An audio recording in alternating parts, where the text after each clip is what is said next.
ਸ਼੍ਰੀ ਵਾਹਿਗੁਰੂ ਸਾਹਿਬ ਜੀ।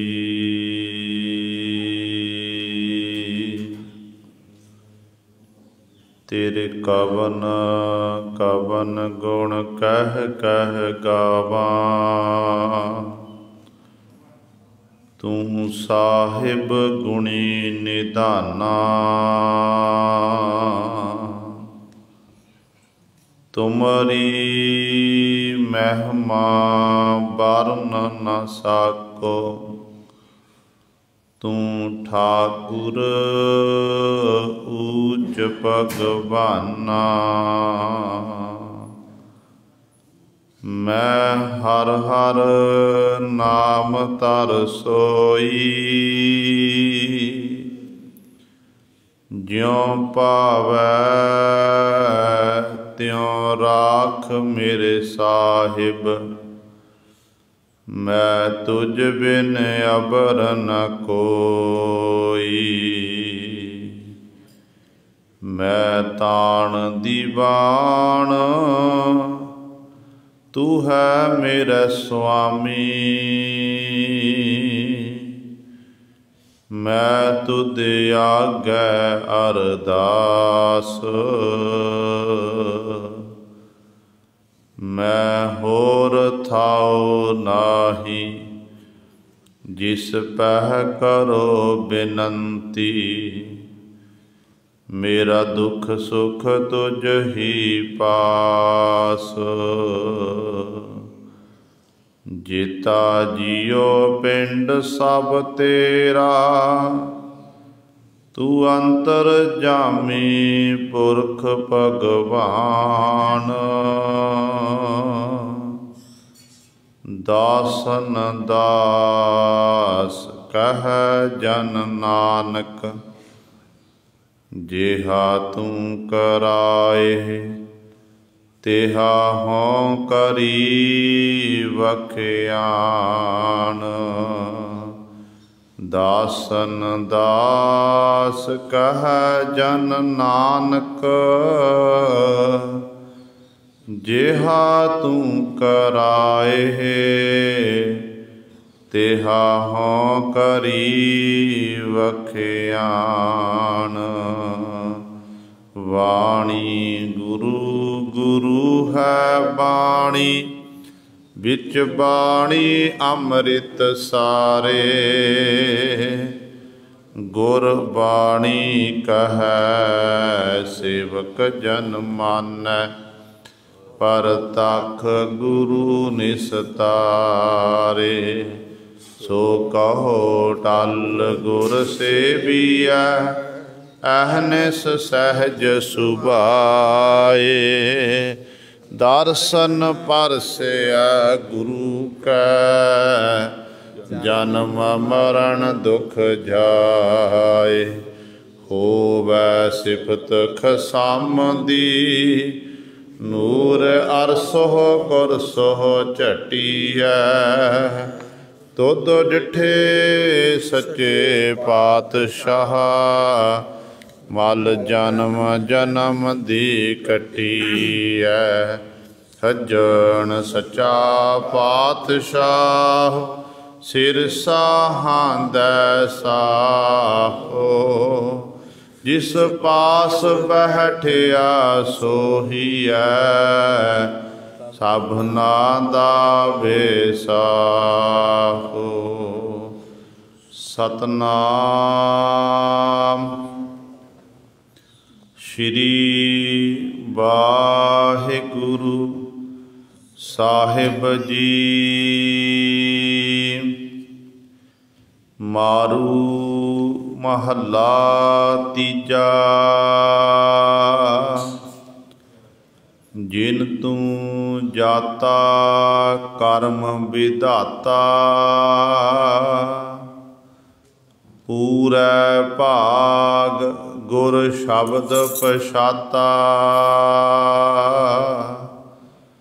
ਜਿਨ ਤੂੰ ਜਾਤਾ ਕਰਮ ਵਿਧਾਤਾ,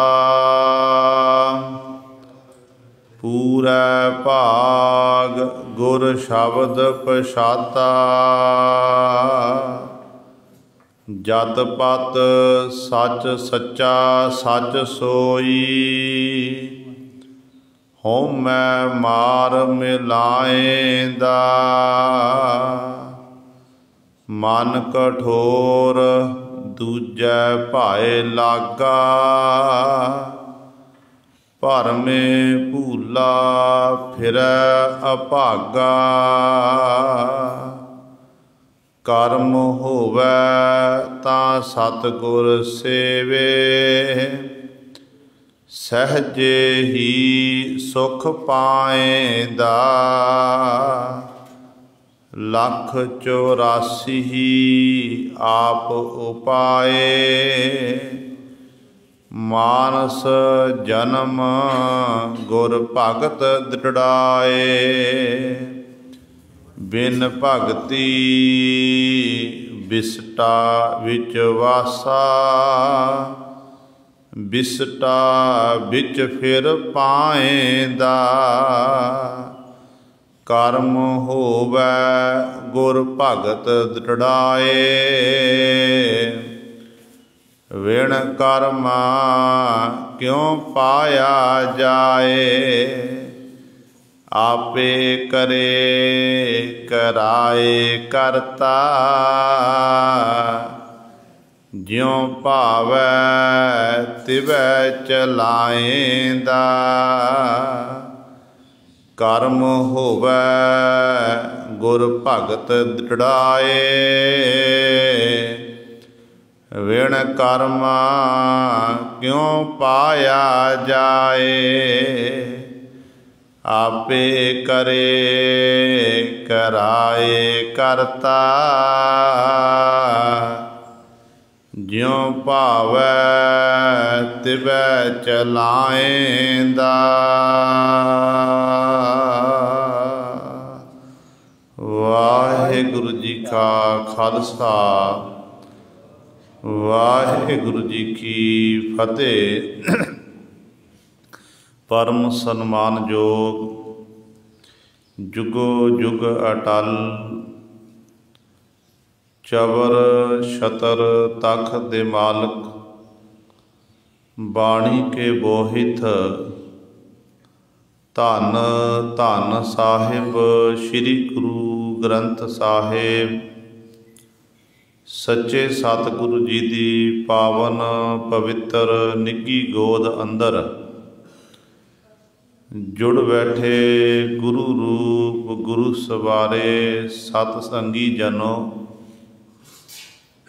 ਆਪ ਜੀ ਵਡਭਾਗੇ ਹੋ ਜੋ ਦਸ਼ਮੇਸ਼ ਪਿਤਾ ਗੁਰੂ ਕਲਗੀਧਰ ਸਤਿਗੁਰੂ ਅੰਮ੍ਰਿਤ ਕੇ ਦਾਤੇ ਸਰਵੰਸ ਦਾਨੀ ਸਹਿਬੇ ਕਮਾਲ ਧੰਨ ਧੰਨ ਸਾਹਿਬ ਸ੍ਰੀ ਗੁਰੂ ਗੋਬਿੰਦ ਸਿੰਘ ਮਹਾਰਾਜ ਜੀ ਦੀ ਚਰਨ ਛੋਹ ਧਰਤੀ ਮਹਾਨ ਪਵਿੱਤਰ ਅਸਥਾਨ ਗੁਰਦੁਆਰਾ ਮੰਜੀ ਸਾਹਿਬ ਆਲਮਗੀਰ ਵਿਖੇ ਅੰਮ੍ਰਿਤ ਵੇਲੇ ਤੋਂ ਹਾਜ਼ਰੀਆਂ ਭਰ ਕੇ ਸਤ ਸੰਗਤ ਕਰਕੇ ਸਤਿਗੁਰੂ ਮਹਾਰਾਜ ਜੀ ਦੀਆਂ ਖੁਸ਼ੀਆਂ ਪ੍ਰਾਪਤ ਕਰ ਰਹੇ ਹੋ।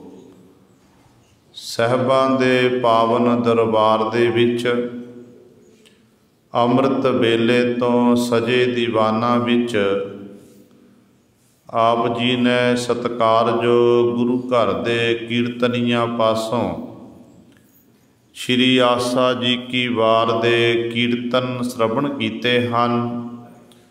ਸੋ ਆਓ ਗੁਰੂ ਸਵਾਰਿਓ, ਸਮਾਂ ਹੈ ਜੋ ਚੱਲ ਰਹੀ ਲੜੀਵਾਰ ਗੁਰਬਾਣੀ ਦੀ ਕਥਾ ਮਾਰੂ ਰਾਗ ਦੇ ਵਿੱਚੋਂ ਆਪ ਸੰਗਤਾਂ ਸ਼ਰਵਣ ਕਰਦੀਆਂ ਆ ਰਹੀਆਂ ਹਨ। ਮਾਰੂ ਰਾਗ ਦੇ ਵਿੱਚ ਤੀਸਰੇ ਗੁਰਦੇਵ ਭੱਲੇ ਅਮਰਦਾਸ ਗੁਣ ਤੇਰੇ, ਤੇਰੀ ਉਪਮਾ ਤੋਹੇ ਬਨ ਆਵੈ। ਧੰਨ ਧੰਨ ਸਤਿਗੁਰੂ ਸ੍ਰੀ ਗੁਰੂ ਅਮਰਦਾਸ ਪਾਤਸ਼ਾਹ ਮਹਾਰਾਜ ਮਾਰੂ ਸੋਲ੍ਹੇ ਬਾਣੀ ਦੇ ਵਿੱਚ ਸਾਡੇ ਉੱਤੇ ਬਖਸ਼ਿਸ਼ ਕਰ ਰਹੇ ਹਨ। 17ਵੇਂ ਸ਼ਬਦ ਦੁਆਰਾ ਸਤਿਗੁਰੂ ਜੀ ਬਖਸ਼ਿਸ਼ ਕਰਦੇ ਹਨ। ਕੱਲ੍ਹ ਵਾਲੀ ਵਿਚਾਰ ਦੇ ਵਿੱਚ ਪਹਿਲੇ 8 ਬੰਦਾਂ ਦੀ ਵਿਚਾਰ ਆਪ ਜੀ ਨੇ ਸ਼ਰਵਣ ਕੀਤੀ ਸੀ। ਅੱਜ ਸਤਿਗੁਰੂ ਮਹਾਰਾਜ ਜੀ 9ਵੇਂ ਬੰਦ ਦੁਆਰਾ ਸਾਨੂੰ ਪਾਵਨ ਉਪਦੇਸ਼ ਬਖਸ਼ਿਸ਼ ਕਰ ਰਹੇ ਹਨ। ਆਓ ਆਪਣੀਆਂ ਮਨ ਬਿਰਤੀਆਂ ਇਕਾਗਰ ਕਰੀਏ, ਧਿਆਨ ਗੁਰੂ ਚਰਨਾਂ ਨਾਲ ਜੋੜੀਏ ਅਤੇ ਗੁਰੂ ਮਹਾਰਾਜ ਜੀ ਦੇ ਪਾਵਨ ਉਪਦੇਸ਼ ਨੂੰ ਹਿਰਦਿਆਂ ਵਿੱਚ ਵਸਾ ਕੇ ਆਪਣਾ ਜੀਵਨ ਸਫਲਾ ਕਰੀਏ। ਵਿਚਾਰ ਪ੍ਰਾਰੰਭ ਕਰਨ ਤੋਂ ਪਹਿਲਾਂ ਸਾਰੇ ਆਪਣੀ ਰਸਨਾ ਨੂੰ ਕਰੋ ਪਵਿੱਤਰ ਅਤੇ ਉਚਾਰਨ ਕਰੋ ਜੀ ਸਤਿਨਾਮ ਸ਼੍ਰੀ ਵਾਹਿਗੁਰੂ ਸਾਹਿਬ ਜੀ।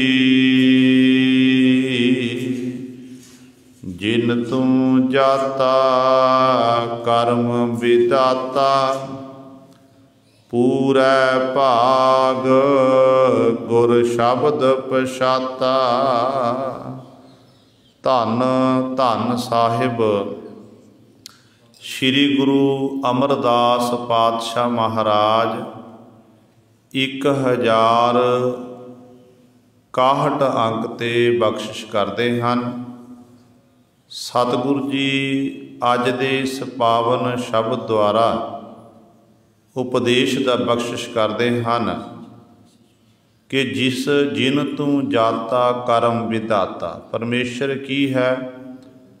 ਕਰਮਾਂ ਦਾ ਵਿਦਾਤਾ, ਫਲਵਰ ਵਿਧਾਤਾ ਹੈ ਅਤੇ ਜੀਵਾਂ ਪਾਸੋਂ ਉਹ ਕਰਮ ਕਰਾ ਰਿਹਾ ਹੈ। ਆਪਾਂ ਜਿੰਨੇ ਵੀ ਜੀਵ ਸੰਸਾਰ ਵਿੱਚ ਹਾਂ, ਅਤੇ ਇਸਤਰੀ ਹੈ, ਪੁਰਸ਼ ਹੈ, ਕੋਈ ਵੀ ਹੈ, ਅਤੇ ਆਪਾਂ ਸਾਰੇ ਕੀਤੇ ਹੋਏ ਕਰਮ ਭੋਗ ਰਹੇ ਹਾਂ। ਕਿਉਂਕਿ ਮਨੁੱਖਾ ਦੇਹੀ ਮਿਲੀ, ਮਨੁੱਖਾ ਦੇਹੀ ਕਰਮਾਂ ਸੰਧੜਾ ਖੇਤ ਹੈ। ਜਿਹੋ ਜਿਹਾ ਆਪਾਂ ਬੀਜ ਬੀਜਾਂਗੇ ਉਹੋ ਜਿਹਾ ਅੱਗੋਂ ਸਾਨੂੰ ਫਲ ਭੋਗਣਾ ਪਵੇਗਾ। ਧੰਨ ਗੁਰੂ ਅਰਜਨ ਦੇਵ ਮਹਾਰਾਜ ਦੇ ਬਚਨ ਪੜ੍ਹਦੇ ਹਾਂ। ਸਤਿਗੁਰੂ ਜੀ ਫਰਮਾਨ ਕਰਦੇ ਕਿ ਕਤਕ ਕਰਮ ਕਮਾਵਣੇ, ਦੋਸ ਨਾ ਕਾਹੂ ਜੋਗ। ਪਰਮੇਸ਼ਰ ਤੇ ਭੁੱਲਿਆ, ਵਿਆਪਨ ਸਭੇ ਰੋਗ। ਬੇਮੁਖ ਹੋਏ ਰਾਮ ਤੇ, ਲੱਗਣ ਜਨਮ ਵਿਯੋਗ। ਖਿਨ ਮਹਿ ਕੌਰੇ ਹੋਏ ਗਏ, ਜਿਤੜੇ ਮਾਇਆ ਭੋਗ। ਸਤਿਗੁਰੂ ਮਹਾਰਾਜ ਜੀ ਸਮਝਾਉਂਦੇ ਨੇ ਕਿ ਇਹ ਜੀਵ ਤੇਰੇ ਜੀਵਨ ਵਿੱਚ ਵਿਚਰਦਿਆਂ ਹੋਇਆਂ ਕਦੇ ਤੈਨੂੰ ਦੁੱਖ ਆਉਂਦਾ, ਫਿਰ ਸੁੱਖ ਆਪੇ ਪ੍ਰਾਪਤ ਹੁੰਦਾ ਹੈ, ਫਿਰ ਦੁੱਖ ਦੀ ਘੜੀ ਦਾ ਸਾਹਮਣਾ ਕਰਨਾ ਪੈਂਦਾ ਹੈ। ਜਦੋਂ ਤਾਂ ਤੈਨੂੰ ਸੁੱਖ ਪ੍ਰਾਪਤ ਹੁੰਦੇ ਨੇ ਅਤੇ ਸੁੱਖ ਵੇਲੇ ਤੂੰ ਉਸ ਮਾਲਕ ਨੂੰ ਵਿਸਾਰ ਦਿੰਦਾ, ਕਰਤੇ ਨੂੰ ਭੁਲਾ ਦਿੰਦਾ ਹੈ। ਜਿਸ ਵਜ੍ਹਾ ਕਰਕੇ ਤੈਨੂੰ ਸੁੱਖ ਮਿਲਿਆ ਹੁੰਦਾ ਏ, ਤੂੰ ਉਹ ਸਿਹਰਾ ਆਪਣੇ ਆਪ ਨੂੰ ਦਿੰਦਾ ਕਿ ਇਹ ਕਾਰਜ ਮੈਂ ਕੀਤਾ, ਜਿਸ ਕਰਕੇ ਮੈਨੂੰ ਇਹ ਸੁੱਖ ਨਸੀਬ ਹੋਇਆ। ਮੈਂ ਬੜੀ ਮਿਹਨਤ ਮੁਸ਼ੱਕਤ ਕੀਤੀ ਹੈ ਤਾਂ ਮੈਨੂੰ ਸੁੱਖ ਨਸੀਬ ਹੋਏ ਨੇ। ਪਰ ਜਦੋਂ ਦੁੱਖ ਆਉਂਦਾ ਅਤੇ ਦੁੱਖ ਵੇਲੇ ਫਿਰ ਜੀਵ ਕਹਿੰਦਾ ਏ ਕਿ ਪਰਮਾਤਮਾ ਨਾਲ ਚੰਗਾ ਨਹੀਂ ਕੀਤਾ। ਸਵਾਲ ਪੈਦਾ, ਜਦੋਂ ਸੁੱਖ ਸੀ ਸੁੱਖ ਵੇਲੇ ਤਾਂ ਸਿਹਰਾ ਆਪਣੇ ਆਪ ਨੂੰ ਲੈ ਲਿਆ, ਦੁੱਖ ਦੀ ਘੜੀ ਵੇਲੇ ਫਿਰ ਜਦੋਂ ਦੁੱਖ ਵੇਲੇ ਪਰਮਾਤਮਾ ਨੂੰ ਲਾਂਭਾ ਦੇਣ ਲੱਗ ਪਿਆ। ਅਤੇ ਅਸਲ ਵਿੱਚ ਗੁਰੂ ਸਵਾਰਿਓ ਦੁੱਖ ਸੁੱਖ ਜਿਹੜੇ ਨੇ ਆਪਣੇ ਕਰਮਾਂ ਦੇ ਹਨ।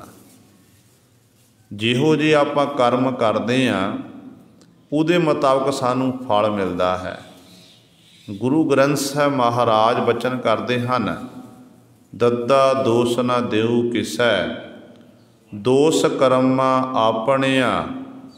ਜੋ ਮੈਂ ਕੀਆ ਸੋ ਮੈਂ ਪਾਇਆ, ਦੋਸ ਨਾ ਦੀਜੈ ਅਵਰ ਜਨਾ। ਕਿ ਜੋ ਮੈਂ ਕੀਤਾ ਉਹ ਪ੍ਰਾਪਤ ਕਰ ਲਿਆ, ਜੋ ਮੈਂ ਬੀਜਣਾ ਕੀਤਾ ਉਹ ਜਿਹੋ ਜਿਹਾ ਬੀਜ ਬੀਜਿਆ ਉਹਦੇ ਮੁਤਾਬਕ ਮੈਨੂੰ ਫਲ ਮਿਲ ਗਏ ਆ। ਰੋਜ਼ਾਨਾ ਆਪਾਂ ਜਪਜੀ ਸਾਹਿਬ ਦੀ ਪਾਵਨ ਬਾਣੀ ਪੜ੍ਹਦੇ ਹਾਂ। ਸਤਿਗੁਰੂ ਕਹਿੰਦੇ ਨੇ आपे बीज आपे ही खाहो, नानक हुक्मी आप हो जाओ। जिहो जिहा बीज बीजांगे उहो जिहा फल मिल जावेगा। ਉਹਦੇ ਹੁਕਮ ਦੇ ਵਿੱਚ ਸੰਸਾਰ ਜਨਮ ਲੈ ਕੇ ਆਉਂਦੇ ਆ ਤੇ ਮਰ ਕੇ ਚਲੇ ਜਾਂਦੇ ਆ, ਪਰ ਹੈ ਸਾਰਾ ਜਿਹੜਾ ਆਪਣੇ ਕੀਤੇ ਹੋਏ ਕਰਮਾਂ ਦਾ ਇਹ ਫਲ ਹੈ। ਜਿਹੋ ਜਿਹਾ ਬੀਜ ਬੀਜ ਦਿੱਤਾ ਉਹਦੇ ਮੁਤਾਬਕ ਹੀ ਫਿਰ ਸਾਨੂੰ ਆਪਣਾ ਜੀਵਨ ਬਤੀਤ ਕਰਨਾ ਪਵੇਗਾ। ਬਾਬਾ ਫਰੀਦ ਸਾਹਿਬਾਨ ਜੀ ਨੂੰ ਪੁੱਛੋ ਤੇ ਫਰੀਦ ਸਾਹਿਬਾਨ ਜੀ ਕਹਿੰਦੇ ਨੇ, ਫਰੀਦਾ ਲੋਰੈ ਦਾਖ ਬਿਜੋਰੀਆਂ, ਕਿੱਕਰ ਬੀਜੈ ਜੱਟ, ਹੰਡੈ ਉਨ ਕਤਾਏ ਦਾ, ਪੈਂਦਾ ਲੋੜੈ ਪੱਟ। ਕਹਿੰਦੇ ਨੇ ਬੀਜ ਤਾਂ ਬੀਜਣਾ ਕਿਤੇ ਕਿੱਕਰਾਂ ਵਾਲੇ, ਕਰਮ ਕੀਤੇ ਕਿੱਕਰਾਂ ਕੰਡੇ ਬੀਜਣਾ ਕੀਤੇ। ਜਦੋਂ ਫਿਰ ਭਾਲਦਾ ਦਾਖ ਬਜੋਰੀਆਂ, ਇਹ ਕਿਵੇਂ ਪ੍ਰਾਪਤ ਹੋ ਸਕਦੀਆਂ ਨੇ? ਜਿਹੜਾ ਤੈਂ ਬੀਜ ਬੀਜਿਆ ਉਹ ਤੈਨੂੰ ਫਲ ਮਿਲੇਗਾ। ਚੰਗੇ ਕਰਮ ਕੀਤੇ ਚੰਗਾ ਫਲ, ਜੇ ਮਾੜੇ ਕਰਮ ਕੀਤੇ ਨੇ ਤੇ ਮਾੜਾ ਫਲ। ਜਿਵੇਂ ਤੈਨੂੰ ਦੁੱਖ ਦੀ ਘੜੀ ਆਈ, ਦੁੱਖ ਵੇਲੇ ਤੂੰ ਪਰਮਾਤਮਾ ਨੂੰ ਉਲਾਂਭਾ ਦੇਣ ਲੱਗ ਪਿਆ। ਜਦੋਂ ਤੇਰੇ ਘਰ 'ਚ ਸੁੱਖ ਸੀ, ਖੁਸ਼ੀਆਂ ਖੇੜਿਆਂ ਦੇ ਨਾਲ ਤੂੰ ਆਪਣੀ ਜ਼ਿੰਦਗੀ ਬਤੀਤ ਕਰ ਰਿਹਾ ਸੀ, ਤੇ ਪਾਤਸ਼ਾਹ ਕਹਿੰਦੇ ਉਦੋਂ ਤੈਂ ਮੈਨੂੰ ਯਾਦ ਨਹੀਂ ਕੀਤਾ। ਉਦੋਂ ਤੂੰ ਕਹਿ ਰਿਹਾ ਸੀ ਕਿ ਇਹ ਸਭ ਕੁਝ ਮੈਂ ਹੀ ਕਰਨ ਵਾਲਾ, ਮੇਰੀ ਮਿਹਨਤ ਮੁਸ਼ੱਕਤ ਹੈ ਤਾਂ ਮੈਨੂੰ ਸੁੱਖ ਮਿਲਿਆ। ਮਿਹਨਤ ਮੁਸ਼ੱਕਤ ਕਰਨਾ ਸਾਡਾ ਫਰਜ਼ ਹੈ। ਸਤਿਗੁਰ ਦਾ ਸਿੱਖ ਆਲਸੀ ਨਹੀਂ ਹੈ, ਦਲਿੱਦਰੀ ਨਹੀਂ ਹੈ। ਗੁਰੂ ਨੇ ਸਿੱਖ ਨੂੰ ਦਸਾਂ ਨੋਹਾਂ ਦੀ ਕਿਰਤ ਕਰਨ ਦਾ ਹੁਕਮ ਕੀਤਾ ਹੈ, ਪਰ ਕਿਰਤ ਬਿਰਤ ਕਰਦਿਆਂ ਹੋਇਆਂ ਜਿਹੜੀ ਬਿਰਤੀ ਹੈ ਉਸ ਮਾਲਕ ਦੇ ਚਰਨਾਂ ਸਿੱਖ ਲਾ ਕੇ ਰੱਖਦਾ ਹੈ। ਤੇ ਸ਼ੁਕਰਾਨਾ ਕਿਵੇਂ ਕਰਨਾ ਪਾਤਸ਼ਾਹ ਦਾ? ਸੁੱਖ ਘਰ ਵਿੱਚ ਆਇਆ, ਗੁਰੂ ਗ੍ਰੰਥ ਸਾਹਿਬ ਮਹਾਰਾਜ ਨੂੰ ਪੁੱਛੋ ਤੇ ਧੰਨ ਗੁਰੂ ਗ੍ਰੰਥ ਸਾਹਿਬ ਮਹਾਰਾਜ ਬਚਨ ਕਰਦੇ ਨੇ। ਕਹਿੰਦੇ ਇੱਕ ਤਰੀਕਾ ਸਤਿਗੁਰੂ ਨੇ ਸ਼ਬਦ ਵਿੱਚ ਗੁਰਬਾਣੀ ਵਿੱਚ ਦੱਸ ਦਿੱਤਾ। ਕਹਿੰਦੇ ਨੇ ਕਿ ਹਰ ਸਮੇਂ ਪਰਮਾਤਮਾ ਦਾ ਸ਼ੁਕਰ ਕਰਨਾ ਹੈ। ਕਿਵੇਂ ਕਰਨਾ? ਊਠਤ ਸੁਖੀਆ ਬੈਠਤ ਸੁਖੀਆ, ਭਉ ਨਹੀਂ ਲਾਗੈ ਜਾਂ ਐਸੇ ਬੁਝੀਆ, ਰਾਖਾ ਏਕ ਹਮਾਰਾ ਸੁਆਮੀ, ਸਗਲ ਘਟਾ ਕਾ ਅੰਤਰ ਜਾਮੀ, ਸੋਏ ਅਚਿੰਤਾ ਜਾਗ ਅਚਿੰਤਾ, ਜਹਾਂ ਕਹਾਂ ਪ੍ਰਭ ਤੂੰ ਬਰਤੰਤਾ, ਘਰ ਸੁਖ ਵਸਿਆ ਬਾਹਰ ਸੁਖ ਪਾਇਆ, ਕਹੋ ਨਾਨਕ ਗੁਰ ਮੰਤਰ ਦ੍ਰਿੜਾਇਆ। ਕਹਿੰਦੇ ਘਰ ਦੇ ਵਿੱਚ ਵੀ ਸੁੱਖ ਪ੍ਰਾਪਤ ਹੋ ਜਾਂਦਾ, ਘਰ ਹਿਰਦੇ ਰੂਪੀ ਘਰ ਸੁੱਖ ਮਿਲ ਜਾਂਦਾ ਜਦੋਂ ਹਰ ਸਮੇਂ ਅਸੀਂ ਮਾਲਕ ਦਾ ਸ਼ੁਕਰ ਕਰਾਂਗੇ। ਤੇ ਬਾਹਰ ਸੁੱਖ ਪਾਇਆ। ਬਾਹਰ ਕੀ ਹੈ? ਸੰਸਾਰ 'ਚ ਵਿਚਰਦਿਆਂ ਹੋਇਆਂ, ਲੋਕਾਂ ਨਾਲ ਮਿਲ ਮਿਲਾਪ ਕਰਨਾ, ਸੰਸਾਰ 'ਚ ਵਿਚਰਨਾ। ਬਾਹਰ ਵਿਚਰਦਿਆਂ ਹੋਇਆਂ ਵੀ ਸੰਸਾਰ ਦੇ 'ਚ ਮਾਣ ਸਨਮਾਨ ਉਸ ਗੁਰਮੁਖ ਪਿਆਰੇ ਨੂੰ ਮਿਲਦਾ ਹੈ, ਤੇ ਅੰਤਰੀਬ ਤੌਰ 'ਤੇ ਵੀ ਗੁਰੂ ਸਵਾਰਿਓ ਉਹ ਸੁਖੀ ਹੁੰਦਾ ਹੈ, ਕਿਉਂਕਿ ਉਸ ਪਿਆਰੇ ਦੇ ਅੰਦਰ ਪਰਮਾਤਮਾ ਦਾ ਨਾਮ ਦਾ ਵਾਸਾ ਹੁੰਦਾ ਹੈ। ਤੇ ਗੱਲ ਤਾਂ ਸ਼ੁਕਰਾਨਾ ਕਰਨ ਦੀ ਹੈ। ਤੇ ਕਈ ਵਾਰੀ ਐਸਾ ਹੁੰਦਾ ਕਿ ਜੀਵਨ ਕਾਲ 'ਚ ਕੋਈ ਇਹੋ ਜਿਹੀ ਘਟਨਾ ਵਾਪਰ ਜਾਵੇ ਕਿ ਜੀਵ ਦਾ ਜਿਹੜਾ ਮਨ ਟੁੱਟ ਜਾਂਦਾ ਹੈ, ਤੇ ਕਈ ਵਾਰੀ ਜੀਵ ਆਸਤਕ ਤੋਂ ਫਿਰ ਨਾਸਤਕ ਬਣ ਜਾਂਦਾ ਹੈ। ਜਿਸ ਵਕਤ ਗੁਰੂ ਤੇਗ ਬਹਾਦਰ ਸਾਹਿਬ ਮਹਾਰਾਜ ਜਦੋਂ ਸਤਿਗੁਰੂ ਜੀ ਪਟਨਾ ਸ਼ਹਿਰ ਤੋਂ ਵਾਪਸ ਅਨੰਦਪੁਰ ਸਾਹਿਬ ਨੂੰ ਆ ਰਹੇ ਸਨ, ਕਹਿੰਦੇ ਨੇ ਰਸਤੇ ਦੇ ਵਿੱਚ ਲਖਨੌਰ ਤੋਂ ਪਾਤਸ਼ਾਹ ਜੀ ਨੇ ਕਰਨਾਲ ਵੱਲ ਨੂੰ ਚਾਲੇ ਪਾਏ ਸਨ। ਤੇ ਜਦੋਂ ਸਤਿਗੁਰੂ ਦਸ਼ਮੇਸ਼ ਧੰਨ ਗੁਰੂ ਤੇਗ ਬਹਾਦਰ ਸਾਹਿਬ ਮਹਾਰਾਜ ਆ ਰਹੇ ਨੇ, ਇੱਕ ਸਿੱਖ ਰਸਤੇ ਵਿੱਚ ਆ ਕੇ ਖਲੋ ਗਿਆ। ਗੁਰੂ ਪਾਤਸ਼ਾਹ ਘੋੜੇ ਉੱਤੇ ਸਵਾਰ ਨੇ ਤੇ ਰਸਤੇ ਵਿੱਚ ਆ ਕੇ ਖਲੋਤਾ ਤੇ ਸਤਿਗੁਰ ਦਾ ਰਾਹ ਰੋਕ ਲਿਆ। ਰਾਹ ਰੋਕਿਆ ਤੇ ਗੁਰੂ ਪਾਤਸ਼ਾਹ ਦੇ ਸਨਮੁਖ ਘਗਿਆ ਕੇ ਬੇਨਤੀਆਂ ਕਰਨ ਲੱਗਿਆ। ਕਹਿਣ ਲੱਗਿਆ ਕਿ ਪਾਤਸ਼ਾਹ मेरे गवांढी ने, चचेरे भरावां ने, मेरे गवांढियां ने मेरे 6 साल के पुत्र नूं मार दिता। 6 साल के पुत्र नूं मारिया ते नाले इस तरह आख्या ते नाले बेहोश होकर डिग गया। बेहोश होकर डिगया ते धन गुरु तेग बहादुर पातशाह ने जल का छिट्टा मुख उत्ते देना कीता। सरजीव होया, मुख च जल पाया, होश आई। धन गुरु तेग बहादुर साहब महाराज कहन लगे, की दुख है तैनूं, दस दुख की है? कहन लग्या, पातशाह मैं, मेरा 6 साल का पुत्र सी, जमीन दे लालच बस होण करके मेरे गुआढ़ी ने मेरे पुत्र नूं खत्म कर दिता। बस मैनूं दुख ये है। ते धन गुरु तेग बहादुर पातशाह महाराज कहन लगे, फिर तू की चाहुंदा है? कहन लग्या, सतगुरु मेरे अंदर बदले की अग बल रही है, भांबड़ बल रहे ने कि जदों तक मैं गवांढी नूं खत्म ना कर देवां जां गवांढी दे पुत्र नूं ना मार दियां ते उदों तक मेरे मन नूं चैन नहीं आना है, मेरे मन नूं सकून प्राप्त नहीं होना है। हुण गुरु तेग बहादुर पातशाह महाराज उस गुरु नानक दी जोत दे मालक ने, जिहड़े अपने मुखों आखदे ने कि ना को बैरी नहीं बेगाना, सगल संग हमको बन आई। ऐसे उपदेशक सन पातशाह। ते सतगुरु कहन लगे, मान लिया जावे कि तै उहदा पुत्र मार दिता, उन्हें तेरा पुत्र मारिया, फिर दोनों विच फर्क ही रह गया। सतगुरु कहन लगे, कोई किसी नूं मारन वाला नहीं, कोई किसी नूं जवालण वाला नहीं है। जम्मण मरना हुक्म है, भाणै आवे जाए। कहंदे ये सब कुछ परमात्मा दे हुक्म दे विच है। वाहिगुरु दे हुक्म दे विच जीव जन्म लैके आउंदा है ते वाहिगुरु दे हुक्म विच संसार तो कूच करदा है। ते सतगुरु कहंदे, बदले दी भावना त्यागो, मालक उत्ते छड्डो। मालक ने उदों जीव नूं दुख हुंदा है कि जिहड़े बच्चे ने, पुत्र धीआं ने जां माता पिता ने, जदों जीव इहदी पकड़ मजबूत करदा कि ये मेरी माँ, मेरा प्यो, मेरा भैन, मेरा भरा, मेरे पुत्र, मेरे धीआं, ये पकड़ है जीव दी।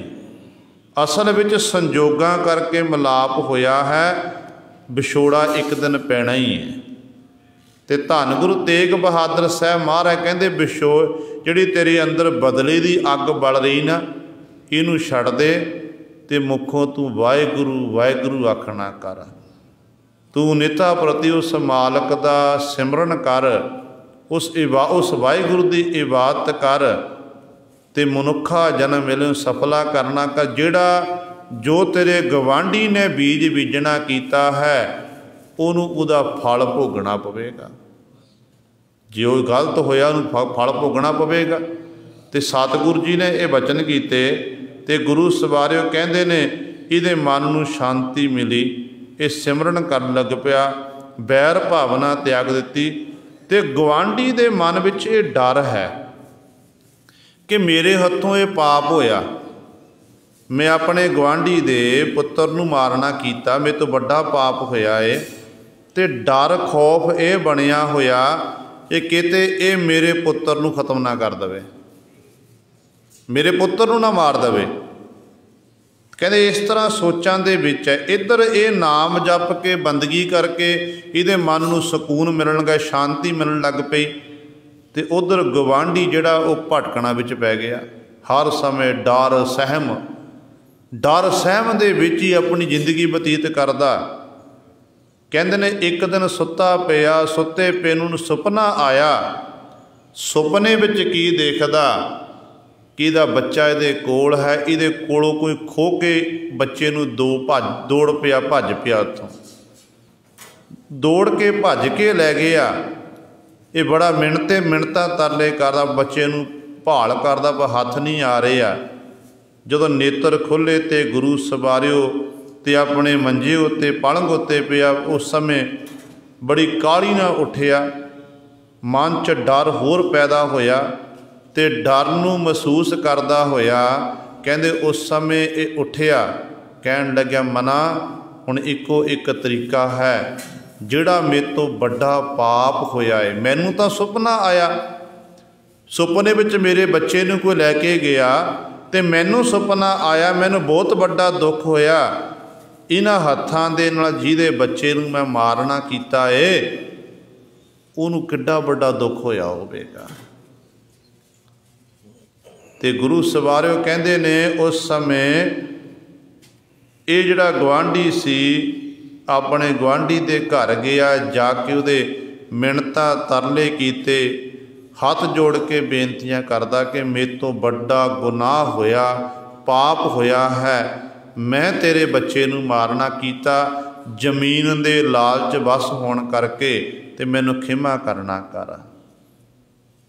ਤੇ ਅੱਗੋਂ ਜਿਹੜਾ ਸਿੱਖ ਸੀ, ਸਿੱਖ ਕਹਿਣ ਲੱਗਿਆ ਕਿ ਮੇਰੇ ਅੰਦਰ ਬੈਰ ਭਾਵਨਾ ਸੀ ਕਿ ਬਦਲਾ ਲਵਾਂਗਾ। ਜਦੋਂ ਮੈਂ ਤੈਨੂੰ ਆਖਦਾ ਸੀ ਕਿ ਤੈਂ ਮੇਰੇ ਬੱਚੇ ਨੂੰ ਮਾਰਨਾ ਕੀਤਾ, ਖਤਮ ਕੀਤਾ ਏ, ਉਦੋਂ ਤਾਂ ਤੂੰ ਆਖਦਾ ਸੀ ਕਿ ਨਹੀਂ ਮੈਂ ਕਤਲ ਨਹੀਂ ਕੀਤਾ, ਇਹ ਝੂਠ ਬੋਲਦਾ ਏ। ਅੱਜ ਮੈਂ ਆਖਣਾ ਛੱਡ ਦਿੱਤਾ ਤੇ ਮੈਂ ਮਾਲਕ ਦਾ ਸਿਮਰਨ ਕਰਦਾ, ਗੁਰੂ ਗੁਰੂ ਜਪਦਾ ਏ, ਤੇ ਅੱਜ ਤੂੰ ਖੁਦ ਮੇਰੇ ਕੋਲ ਚੱਲ ਕੇ ਆ ਕੇ ਹੱਥ ਜੋੜ ਕੇ ਕਹਿੰਦਾ ਤੇਰੇ ਬੱਚੇ ਦਾ ਕਤਲ ਮੈਂ ਕੀਤਾ, ਮੈਨੂੰ ਖਿਮਾ ਕਰਨਾ ਕਰ। ਪਰ ਅੱਜ ਮੇਰੇ ਅੰਦਰ ਬੈਰ ਭਾਵਨਾ ਖਤਮ ਹੋ ਚੁੱਕੀ ਹੈ। ਪਹਿਲਾਂ ਮੇਰੇ ਅੰਦਰ ਬੈਰ ਭਾਵਨਾ ਸੀ ਕਿ ਮੈਂ ਆਪਣੇ ਪੁੱਤਰ ਦਾ ਬਦਲਾ ਲਵਾਂਗਾ, ਪਰ ਮੇਰੇ ਗੁਰੂ ਨੇ ਮੇਰੇ ਉੱਤੇ ਵੱਡੀ ਬਖਸ਼ਿਸ਼ ਕਰ ਦਿੱਤੀ, ਮੇਰੇ ਅੰਦਰ ਨਾਮ ਦੀ ਰੋਹ ਚਲਾ ਦਿੱਤੀ, ਮੈਨੂੰ ਨਾਮ ਪ੍ਰਾਪਤ ਹੋ ਗਿਆ, ਜਿਸ ਕਰਕੇ ਮੇਰੇ ਮਨ ਨੂੰ ਸੰਤੋਖ ਮਿਲ ਗਿਆ ਹੈ। ਹੁਣ ਕੋਈ ਮਾਰਨ ਵਾਲਾ ਨਹੀਂ, ਕੋਈ ਜਿਵਾਲਣ ਵਾਲਾ ਨਹੀਂ ਹੈ, ਤੇ ਪਰਮਾਤਮਾ ਹੀ ਹਰ ਇੱਕ ਨੂੰ ਜੀਦਾ ਕਰਦਾ ਹੈ। ਪਰਿਪੂਰਨ ਪਰਮਾਤਮਾ ਹੀ ਹਰ ਇੱਕ ਨੂੰ ਮਾਰਨ ਵਾਲਾ ਹੈ, ਉਸ ਵਾਹਿਗੁਰੂ ਦੇ ਹੁਕਮ ਦੇ ਵਿੱਚ ਹੈ। ਦੇਖੋ ਕਿੰਨੀ ਤਾਕਤ ਹੈ ਸਿਮਰਨ ਦੇ ਵਿੱਚ। ਜਿਹੜਾ ਪਹਿਲਾਂ ਬਦਲਾ ਲੈਣ ਦੀ ਸੋਚਦਾ ਸੀ, ਉਹਦੇ ਮਨ ਉੱਤੇ ਇਹੋ ਜਿਹਾ ਅਸਰ ਹੋਇਆ ਤੇ ਉਹੀ ਗੁਰੂ ਸਵਾਰੇ, ਫਿਰ ਉਹਦੇ ਅੰਦਰੋਂ ਵੈਰ ਭਾਵਨਾ ਬਿਲਕੁਲ ਮੁੱਕ ਗਈ। ਜਿਹੜਾ ਦੁਸ਼ਮਣ ਸੀ, ਦੁਸ਼ਮਣ ਵੀ ਖੁਦ ਚੱਲ ਕੇ ਡਿੱਗ ਪਿਆ ਚਰਨਾਂ ਦੇ ਵਿੱਚ, ਮੈਨੂੰ ਮਾਫ ਕਰਨਾ ਕਿ ਮਿੰਨਤਾਂ ਤਰਲੇ ਕਰ ਰਿਹਾ। ਇਹ ਹੁੰਦੀ ਹੈ ਸਿਮਰਨ ਦੀ ਤਾਕਤ। ਜਦੋਂ ਆਪਾਂ ਗੁਰੂ ਦੇ ਬਚਨਾਂ ਉੱਤੇ ਪਹਿਰਾ ਦੇਣ ਲੱਗ ਜਾਈਏ, ਫਿਰ ਗੁਰੂ ਗੁਰੂ ਸਵਾਰੇ ਇਸ ਤਰ੍ਹਾਂ ਬਖਸ਼ਿਸ਼ਾਂ ਕਰਦਾ ਹੈ। ਸੋ ਸਤਿਗੁਰੂ ਇੱਥੇ ਬਚਨ ਕਰ ਰਹੇ ਨੇ, ਕਹਿੰਦੇ ਜਿਨ ਤੂੰ ਜਾਤਾ ਕਰਮ ਵਿਧਾਤਾ, ਹੇ ਵਾਹਿਗੁਰੂ ਜਿਨ ਤੂੰ ਜਾਤਾ, ਜਿਨ੍ਹਾਂ ਨੇ ਤੈਨੂੰ ਜਾਣਨਾ ਕੀਤਾ। ਕੀ ਜਾਣਿਆ? ਕਿ ਪਰਮਾਤਮਾ ਕਰਮ ਵਿਧਾਤਾ, ਕਰਮਾਂ ਦਾ ਵਿਧਾਤਾ ਹੈ, ਫਲਵਰ ਵਿਧਾਤਾ ਹੈ, ਜੀਵਾਂ ਪਾਸੋਂ ਉਹ ਕਰਮ ਕਰਾਉਣ ਵਾਲਾ ਹੈ। ਤੇ ਐਸੇ ਜਿਹੜਾ ਕਰਮ ਵਿਧਾਤਾ ਪਰਮੇਸ਼ਰ ਹੈ, ਫਲ ਦੇਣ ਵਾਲਾ ਹੈ, ਐਸੇ ਪਰਮੇਸ਼ਰ ਨੂੰ ਕਿਵੇਂ ਜਾਣਿਆ ਪਛਾਣਿਆ ਜਾ ਸਕਦਾ ਹੈ? ਤੇ ਪਾਤਸ਼ਾਹ ਕਹਿੰਦੇ ਨੇ ਪੂਰਾ ਭਾਗ ਗੁਰ ਸ਼ਬਦ ਪਛਾਤਾ। ਜਿਹਦੇ ਪੂਰਬਲੇ ਚੰਗੇ ਭਾਗ ਨੇ, ਜਿਹਦੇ ਉੱਤੇ ਗੁਰੂ ਦੀ ਬਖਸ਼ਿਸ਼ ਹੈ। ਕਿਉਂਕਿ ਪਹਿਲੀ ਗੱਲ ਤਾਂ ਇਹ ਹੈ ਕਿ ਗੁਰੂ ਪੂਰਨ ਗੁਰੂ ਮਿਲਣਾ ਇਹ ਵੱਡੀਆਂ ਭਾਗਾਂ ਦੀ ਪ੍ਰਾਪਤੀ ਹੈ। ਹਰ ਇੱਕ ਨੂੰ ਨਸੀਬ ਨਹੀਂ ਹੁੰਦਾ। ਸੰਸਾਰ ਵਿੱਚ ਅਧੂਰੇ ਗੁਰੂਆਂ ਦੀ ਕਮੀ ਨਹੀਂ ਹੈ, ਬਹੁਤ ਸਾਰੇ ਅਧੂਰੇ ਗੁਰੂ ਨੇ, ਪਰ ਸਾਡੇ ਬਹੁਤ ਚੰਗੇ ਭਾਗ ਨੇ ਕਿ ਜਾਗਤ ਜੋਤ ਜਪੈ ਨਿਸਬਾਸਰ, ਏਕ ਬਿਨਾ ਮਨ ਨੈਕ ਨ ਆਨੈ, ਧੰਨ ਧੰਨ ਸਾਹਿਬ ਸ੍ਰੀ ਗੁਰੂ ਗ੍ਰੰਥ ਸਾਹਿਬ ਮਹਾਰਾਜ ਪੂਰਨ ਗੁਰੂ ਹਨ, ਜਗਦੀ ਜੋਤ ਹਨ। ਚੰਗੇ ਭਾਗ ਨੇ, ਕਿਸੇ ਪੂਰਨ ਗੁਰੂ ਦੇ ਲੜ ਲੱਗੇ ਆ। ਐਵੇਂ ਗੁਰੂ ਕੀ ਹਜ਼ੂਰੀ ਵਿੱਚ ਨਹੀਂ ਬੈਠਿਆ ਜਾਂਦਾ ਗੁਰੂ ਸਵਾਰਿਓ, ਇਹ ਗੁਰੂ ਦੀ ਬਖਸ਼ਿਸ਼ ਹੈ, ਰਹਿਮਤ ਹੈ। ਤੇ ਪੂਰੇ ਗੁਰੂ ਜਿਹੜਾ ਪੂਰਾ ਗੁਰੂ ਹੈ, ਚੰਗੇ ਭਾਗਾਂ ਕਰਕੇ ਹੀ ਉਹ ਪ੍ਰਾਪਤ ਹੁੰਦਾ ਹੈ। ਕਹਿੰਦੇ ਇਸ ਗੁਰੂ ਨੂੰ ਕਿਵੇਂ ਪਛਾਣਿਆ? ਗੁਰ ਸ਼ਬਦ ਪਛਾਤਾ, ਪੂਰੇ ਗੁਰੂ ਲੜ ਲੱਗ ਕੇ ਗੁਰੂ ਦੇ ਸ਼ਬਦ ਦਾ ਅਭਿਆਸ ਕਰਕੇ ਫਿਰ ਕਹਿੰਦੇ ਉਸ ਮਾਲਕ ਨੂੰ ਪਛਾਤਾ ਪਛਾਣਿਆ ਜਾਂਦਾ ਹੈ। ਇਹੀ ਤਰੀਕਾ ਹੈ ਉਸ ਮਾਲਕ ਨਾਲ ਜਾਣ ਪਹਿਚਾਣ ਕਰਨ ਦੀ। ਜਤ ਪਤ ਸੱਚ ਸੱਚਾ ਸੱਚ ਸੋਈ, ਹੋਮੈ ਮਾਰ ਮਿਲਾਏਂਦਾ। ਪਰਮਾਤਮਾ ਜਿਹੜਾ ਹੈ परमात्मा ਜਾਂ गुरु साहबान जी ਉਹ ਸਾਡੀ ਜਤ ਰੱਖਣ ਵਾਲਾ, ਪਾਤਰ ਇੱਜ਼ਤ ਰੱਖਣ ਵਾਲਾ, ਸਦੀਵੀ ਕਾਲ ਲਈ ਉਹ ਸੱਚਾ ਪਰਮੇਸ਼ਰ ਹੈ। ਅਤੇ ਗੁਰੂ ਐਸੀ ਬਖਸ਼ਿਸ਼ ਕਰਦਾ, ਐਸੇ ਪਰਮੇਸ਼ਰ ਵਾਹਿਗੁਰੂ ਦੇ ਨਾਲ ਹਉਮੈ ਮਾਰ ਮਿਲਾਏਂਦਾ। ਜੀਵ ਦੇ ਅੰਦਰੋਂ ਹਉਮੈ ਹੰਗਤਾ ਮਮਤਾ ਨੂੰ ਖਤਮ ਕਰਕੇ ਅਤੇ ਜੀਵ ਨੂੰ ਉਸ ਪਰਮੇਸ਼ਰ ਵਾਹਿਗੁਰੂ ਨਾਲ ਮਿਲਾ ਦਿੰਦਾ ਹੈ। ਇਹ ਗੁਰੂ ਵਿੱਚ ਗੁਣ ਨੇ। ਜਦੋਂ ਤੱਕ ਜੀਵ ਨੂੰ ਗੁਰੂ ਦੀ ਪ੍ਰਾਪਤੀ ਨਹੀਂ ਹੁੰਦੀ, ਜਦੋਂ ਤੱਕ ਜੀਵ ਦੇ ਅੰਦਰ ਹਉਮੈ ਨਹੀਂ ਮੁੱਕਦੀ, ਉਦੋਂ ਤੱਕ ਜੀਵ ਨੂੰ ਪਰਮੇਸ਼ਰ ਨਹੀਂ ਮਿਲ ਸਕਦਾ। ਗੁਰੂ ਨਾਲ ਜੀਵ ਇੱਕ ਮਿੱਕ ਨਹੀਂ ਹੋ ਸਕਦਾ ਹੈ। ਗੁਰੂ ਤੇਗ ਬਹਾਦਰ ਪਾਤਸ਼ਾਹ ਵਿਚਰਦੇ ਹੋਏ ਜਾ ਰਹੇ ਨੇ। ਸਤਿਗੁਰੂ ਗੁਰੂ ਤੇਗ ਬਹਾਦਰ ਪਾਤਸ਼ਾਹ ਨੂੰ ਕੁਝ ਸਿੱਖਾਂ ਨੇ ਸਵਾਲ ਕਰ ਲਿਆ। ਕਿਸੇ ਨਗਰ 'ਚੋਂ ਲੰਘੇ ਨੇ ਅਤੇ ਮਾਲਵੇ ਦੇ ਇਲਾਕੇ ਵਿੱਚ, ਅਤੇ ਪਾਤਸ਼ਾਹ ਨੂੰ ਕਹਿਣ ਲੱਗੇ ਕਿ ਪਾਤਸ਼ਾਹ ਪਰਮੇਸ਼ਰ ਨੂੰ ਮਿਲਣ ਦਾ ਰਾਹ ਕੀ ਹੈ, ਕਿਹੜੇ ਤਰੀਕੇ ਨਾਲ ਉਸ ਮਾਲਕ ਨੂੰ ਮਿਲਿਆ ਜਾ ਸਕਦਾ ਹੈ। ਅਤੇ ਸਤਿਗੁਰੂ ਜੀ ਕਹਿਣ ਲੱਗੇ, ਜਦੋਂ ਤੱਕ ਸਾਡੇ ਅੰਦਰ ਹਉਮੈ ਦੀ ਕੰਧ ਹੈ, ਭਰਮ ਦੀ ਕਾਈ ਹੈ, ਅਤੇ ਉਦੋਂ ਤੱਕ ਉਸ ਮਾਲਕ ਨਾਲ ਸਾਡਾ ਮਿਲਾਪ ਨਹੀਂ ਹੋ ਸਕਦਾ। ਸਭ ਤੋਂ ਪਹਿਲਾਂ ਸਾਨੂੰ ਆਪਣੇ ਅੰਦਰੋਂ ਹਉਮੈ ਦੀ ਕੰਧ ਨੂੰ ਤੋੜਨਾ ਪਵੇਗਾ ਅਤੇ ਭਰਮ ਦੀ ਕਾਈ ਜਿਹੜੀ ਹੈ ਇਹਨੂੰ ਪਿੱਛੇ ਹਟਾਉਣਾ ਪਵੇਗਾ। ਫਿਰ ਕਹਿੰਦੇ ਪਰਮੇਸ਼ਰ ਆਪਣੇ ਆਪ ਹੀ ਪ੍ਰਾਪਤ ਹੋ ਜਾਣਾ। ਜਿਵੇਂ ਗੁਰੂ ਨਾਨਕ ਸਾਹਿਬ ਮਹਾਰਾਜ ਬਚਨ ਕਾ ਸਿੱਧ ਪੁਰਸ਼ਾਂ ਨਾਲ ਬਚਨ ਵਿਲਾਸ ਹੋ ਰਹੇ ਨੇ। ਪਾਤਸ਼ਾਹ ਕਹਿੰਦੇ ਨੇ, ਕਿਵ ਸਚਿਆਰਾ ਹੋਈ ਹੈ, ਕਿਵ ਕੂੜੈ ਟੁੱਟੈ ਪਾਲ। ਸਚਿਆਰ ਕਿਵੇਂ ਬਣੀਏ? ਇਹ ਕੂੜ ਦੀ ਕੰਧ ਜਿਹੜੀ ਹੈ ਇਹ ਕਿਵੇਂ ਟੁੱਟ ਸਕਦੀ ਹੈ?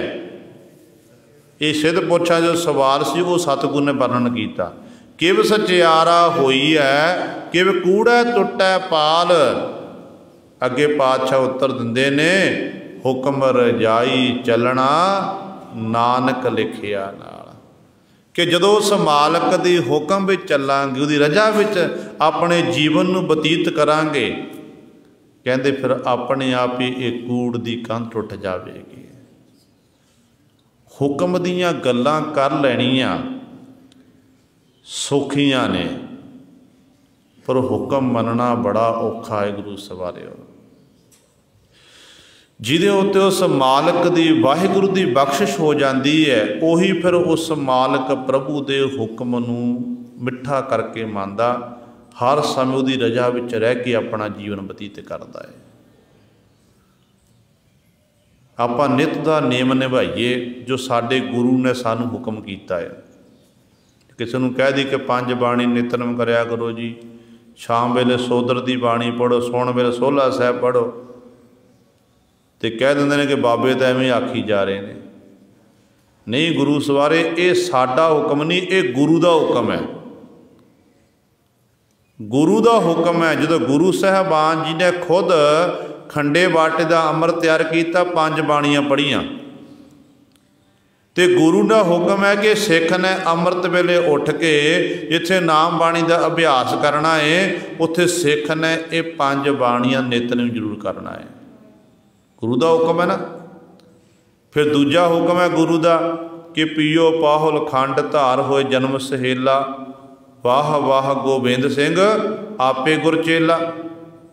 ਜੇ ਕਿਸੇ ਨੂੰ ਕਹਿ ਦੇ ਖੰਡੇ ਬਾਟੇ ਦਾ ਅੰਮ੍ਰਿਤ ਛਕ ਲਓ, ਅਤੇ ਕਹਿ ਦਿੰਦੇ ਨੇ ਤੁਸੀਂ ਤਾਂ ਐਵੇਂ ਹੀ ਬੋਲੀ ਜਾ ਰਹੇ ਨੇ, ਕੀ ਲੋੜ ਆ ਅੰਮ੍ਰਿਤ ਛਕਣ ਦੀ? ਬਸ ਆਪਾਂ ਕੋਈ ਨਸ਼ਾ ਨਾ ਕਰੀਏ, ਨਸ਼ੇ ਦਾ ਗਲਤ ਕੰਮ ਨਾ ਕਰੀਏ, ਨਸ਼ੇ ਅੰਮ੍ਰਿਤ ਛਕਣ ਦੀ ਕੀ ਲੋੜ ਹੈ? ਇਹ ਵੀ ਗੁਰੂ ਸਵਰੇ ਗੁਰੂ ਦਾ ਹੁਕਮ ਹੈ। ਅਸੀਂ ਨਹੀਂ ਕਹਿ ਰਹੇ। ਜੋ ਗੁਰੂ ਗ੍ਰੰਥ, ਜੋ ਕਲਗੀਧਰ ਪਾਤਸ਼ਾਹ ਮਹਾਰਾਜ ਨੇ ਸਾਨੂੰ ਹੁਕਮ ਕੀਤਾ ਹੈ, ਜਿਹੜਾ ਮੇਰਾ ਸਿੱਖ ਹੈ, ਸਿੱਖ ਤੋਂ ਸਿੰਘ ਬਣਨਾ ਹੈ, ਜਿਹਨੇ ਮੇਰੀ ਅਸੀਸ ਲੈਣੀ ਹੈ, ਮੇਰਾ ਪਿਆਰ ਲੈਣਾ ਹੈ, ਅਤੇ ਉਹਨੂੰ ਫਿਰ ਖੰਡੇ ਬਾਟੇ ਦਾ ਅੰਮ੍ਰਿਤ ਛਕਣਾ ਪਵੇਗਾ। ਕਲਗੀਧਰ ਪਾਤਸ਼ਾਹ ਮਹਾਰਾਜ ਨੇ ਖੁਦ ਛਕਿਆ। ਇਹ ਨਹੀਂ ਕਿ ਸਤਿਗੁਰੂ ਨੇ ਸਾਨੂੰ ਆਖ ਦਿੱਤਾ। ਆਮ ਤੌਰ 'ਤੇ ਜਿਹੜੇ ਅਧੂਰੇ ਗੁਰੂ ਨੇ ਉਹ ਦੂਜਿਆਂ ਨੂੰ ਆਖ ਦਿੰਦੇ ਨੇ ਕਿ ਭਾਈ ਆਹ ਕੰਮ ਕਰੋ, ਆਪ ਕਮਾਉਣਾ ਨਹੀਂ। ਅਤੇ ਗੁਰੂ ਨੇ ਜੇ ਸਾਨੂੰ ਆਖਿਆ ਕਿ ਖੰਡੇ ਬਾਟੇ ਦਾ ਅੰਮ੍ਰਿਤ ਛਕਣਾ ਭਾਈ, ਸਿੱਖ ਤੋਂ ਸਿੰਘ ਬਣਨਾ ਹੈ, ਅਤੇ ਸਤਿਗੁਰੂ ਮਹਾਰਾਜ ਖੁਦ ਆਪ ਵੀ ਸਤਿਗੁਰੂ ਗੋਬਿੰਦ ਰਾਏ ਅਤੇ ਗੋਬਿੰਦ ਸਿੰਘ ਬਣੇ ਨੇ। आपे गुरचेला बने ने। वह प्रगटियो मर्द अगमड़ा बरियाम अकेला, बाहो बाह गोबिंद सिंह आपे गुरचेला।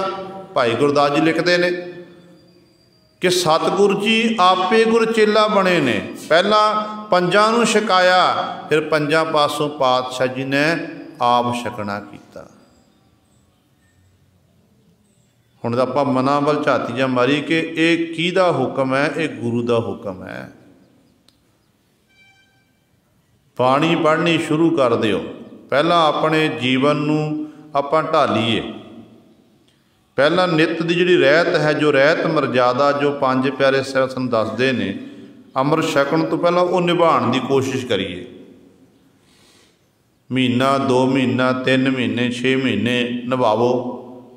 फिर जो देखिया कि हुण मैं नेतने भी मित सतगुरु नेतनम करा लैंदे ने, अमृत वेले उठा लैंदे हन, तो मैं सारी रहत मैं रहत रख सकता हाँ, तो उदों फिर गुरु से देरी ना करो, अमृत छक लवो। गुरु वाले बन के संसार तो जावांगे, तो सतगुरु कलगियां वाले पातशाह के दरबार में कहण जोगे होवांगे कि हे कलगीधर पातशाह महाराज, मैं निगुरा नहीं आया, गुरु वाला बन के आया हाँ। तो कई कहते हैं कोई गल नहीं, हाले तो मौज मस्तियां माण का समा है, हाले किहड़ा अमृत छकण का समा है, बहुत समा पिया। तो जिंदगी का कोई भरोसा नहीं है गुरु सवारे। जिंदगी की है एक तिलकणबाजी, पता नहीं कदों पैर फिसलना तो आपां डिग जाना है। ऐसे डिगांगे कि दुआरा सानू सारे परिवार के मैंबर उठाण की कोशिश करनगे, उठांगे नहीं आपां। जिंदगी पता नहीं कदों समाप्त हो जानी है। इस करके जिन्ना समा सानू प्राप्त होया, समय विच रह के जिथे आपां गुरु दा जस गुरु की वडियाई करनी है, उत्थे नाल गुरु वाले बनना अति जरूरी है। गुरबाणी का फरमान है, कहते सुर नर मुन जन अमृत खोज दे, सो अमृत गुर ते पाया, पाया अमृत गुर किरपा कीनी, सच्चा मन वसाया। धन गुरु अमरदास पातशाह महाराज ने बख्शिश की। सो कहण दा भाव है ये गुरु दा हुक्म है, ये किसी की बेनती नहीं है, ये गुरु दा हुक्म है कि गुरु पातशाह महाराज ने आख्या है कि जिहड़ा मेरा सिख है अमृतधारी होवे, जिहड़ा मेरा सिख है वो साबत सूरत होवे, जिहड़ा मेरा सिख है वो अमृत वेले उठ के नाम बाणी का अभ्यास करे। ये गुरु का हुक्म है, तो आपां हुक्म की पालना करनी है। सो सतगुरु महाराज बचन करते हैं, कहते ये हौमै नूं जदों मार देवांगे, हौमै नूं खत्म कर लवांगे, तो हिरदे अंदरों हौमै मुक गई, तो वाहिगुरु ने आप ही कृपा करके सानू गुरु नाल मिलाना। गुरु साहबान ने फिर परमेश्वर नाल सानू एक में कर देना है। उस मालक नाल आपां मिल सकते हाँ। मन कठोर दूजै भाए लागा, भर में भूला फिरै अभागा। सतगुरु जी अगले बंद विच बख्शिश करते हैं, कहते मन कठोर, जिहड़ा मन है एक कठोर है बड़ा। ऐसी कठोरता इस मन दे विच दूजा पा लग, दूजा दवैत विच लगिया होया, दुबदा विच लगिया होया। जदों आम तौर पर आपां देखीए कई बारी मनुख नाल एक ढामा वापस साडे सारियां दे नाल है। जिहड़े धार्मिक ख्यालां वाले पुरुष ने ना, वो अमृत वेले जो जाग खुलदी है, देखो परमेश्वर की कैसी खेड़ है। रात नूं 12 बजे तो बाद चाहे कोई चंगा पुरुष है, धर्म के कर्म करने वाला, चाहे कोई माड़े कर्म करन, चोरियां ठगियां जार मार इत्यादि करने वाला है, तो हर एक मनुख की एक बारी अख जरूर खुलती है। चाहे 2 मिनट लिए 5 मिनट लिए खुले, तो जिहड़ा तो वो समय नूं संभाल ले उठ के बैठ जावे, उहदा तो फिर जीवन अमृत बन जाता है। जिहड़े उस समय नूं खुजा दिंदे ने, फिर गुरु सवारियो उहदा जिहड़ा जीवन है वो जीव फिर उसका जीव जहर बन जाता है। तो आपां समय की संभाल करनी है। उठ जो अमृत वेला हुंदा जाग खुलती है तो मन विच कठोरता है। एक मन कहता है कि चलो उठिए, उठ के नाम जपीए, बंदगी करिए, सिमरन करिए, सिमरन करन नाल साडा भला होवेगा। दूजा मन कहता कोई गल नहीं, हले बड़ा समा है, अद्धा घंटा सो जाइए। जिहड़ा अद्धा घंटा 15-20 मिनट सौण दा लालच करना ना, वो सारा जिहड़ा समा हुंदा साडा अमृत वेले दा वो लंघ जांदा गुरु सवारे। जे महापुरख एक साखी सुणाउंदे हुंदे सी, कहंदे ने एक गुरमुख प्यारा निता प्रति उठदा अमृत वेले, अमृत वेले उठना तो अज मन च विचारां आउण लग पईआं। विचार की आई? एक मन कह रहा कि उठ के भजन बंदगी करा, उस मालक दे सिफत सलाह जुड़ा। तो दूजा मन कह रहा कि नहीं, सो जा, की करना भजन बंदगी करके, दिने नितनेम कर लवां, कोई गल नहीं, बाणी पढ़नी है दिन वेले पढ़ लवांगे, ये सौ जी हुण लालच कर लेना, चल 15 अद्धा घंटा सो जाइए। तो समा लंघ गया। उदों पता लगे जदों सूरज की टिक्की जिहड़ी है धरती उत्ते आ गई तो दिन प्रकाश हो गया, सवेर हो गई, तो बड़ा झूरिया कि मना मैं लालच किया सौण दा, मेरा समा लंघ गया। दूजा दिन फिर इस तरह होया, दूजे दिन भी इसे तरह ही जाग आई। एक मन कह रहा उठ के बैठ, चौंकड़ा मार, इशनान इत्याद कर। तो दूजा मन कह रहा है कि नहीं, की लेना चौंकड़ा मार के। क्या 2-3 दिन इस तरह चलता रहा। फिर एक दिन फिर मन एक दिन उन्हें प्रण कर लिया, उद्यमी बन गया, मन दुबदा दे विच है। जाग आई अमृत वेले, जिहड़ा मन कहंदा सी ना कि नहीं तू सोना कर, उस मन नूं पछाण करदा, कहंदा नहीं। कहंदे ने सर्दी दी रुत सी, सर्दी दी रुत वेले ते गुरु सवारिओ बाहर तलाअ दा जिहड़ा पानी सी कत्तर होया सी, बर्फ जम्मी हुई सी। तो गुरमुख प्यारा जाके उस जल विच जाके इशनान करन लग पिया। कहण लगे इस कठोर मन नूं, जिहड़ा मन सानूं भटकणा विच पा रहा है, इस मन नूं काबू करन दा इक्को एक तरीका है कि अमृत वेले उठ के सब तो पहला गुरसिख ने इशनान इत्याद करके उस मालक की इबादत विच बैठना। जदों साडा मन उस मालक के नाम विच मन गया, फिर सानू मालक के दर तो खुशियां प्राप्त होणगियां। भगत कबीर साहबान जी कहते ने, कह कबीर मन मानिया, मन मानिया तो हर जानिया। जदों मन मान गया, कहते पर हरि नूं जानिया जांदा। पृथ्वी पातशाह कह रहे कि मन जिहड़ा कठोर है, कठोर क्यों है? दूजा भाई लागा मन जिहड़ा है ये द्वैत विच लगिया होया, माया दे विच ही गलतान है, दुबदा विच ही फसिया होया है। हालत कैसी है?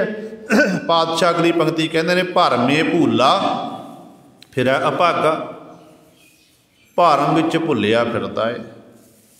इस तरह भरम विच भुला है ते अभागा जीव इस तरह संसार विच विचर रहा है। इनू अपने आप की सोझी नहीं है कि मैं की हाँ, कित्थों आया हाँ, काहदे लई आया हाँ, ते कर की रहा हाँ। जिंदगी का मनोरथ की है? एक मनुख संसारक तौर पर आपां कामयाब मनुख नूं कहंदे ने, जिन्हें अपना कारोबार सैट कर लिया, बच्चे पुत्र धीआं सैट कर ले, वधिया कारोबार खोल लिया, तो आपां कहंदे फलाना मनुख कामयाब हो गया। दुनियावी तरक्की संसार विच विचरदियां होइयां ये तरक्की है। परमात्मा कृपा करे, मालक गुरु साहबान कृपा करे, हर एक नूं परमात्मा रुजगार दवे, कोई भी रुजगार तो वांझा ना रवे। पर यह तो संसारी तरक्की हुई ना। परमार्थक तरक्की तेरी की है? परमार्थ वाले पासे आना कर। संसारी तौर पर तू बड़ा अगे लंघ गया, पर परमार्थक तौर पर दस तू की तरक्की की है। अपने मन वाल आप देखना करिए कि आप की तरक्की की है। जिहड़ा संसारी कार विहार है, जिंदगी च सैट होना ये भी जरूरी है, ये तो बिना साडा गुजरान नहीं है।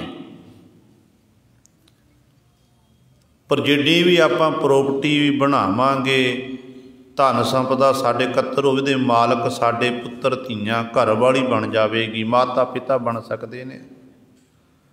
पर जिहड़ा धन गुरु ਸਾਹਿਬ परमार्थ तौर पर इकत्तर करना, मंजिल प्राप्त करनी है,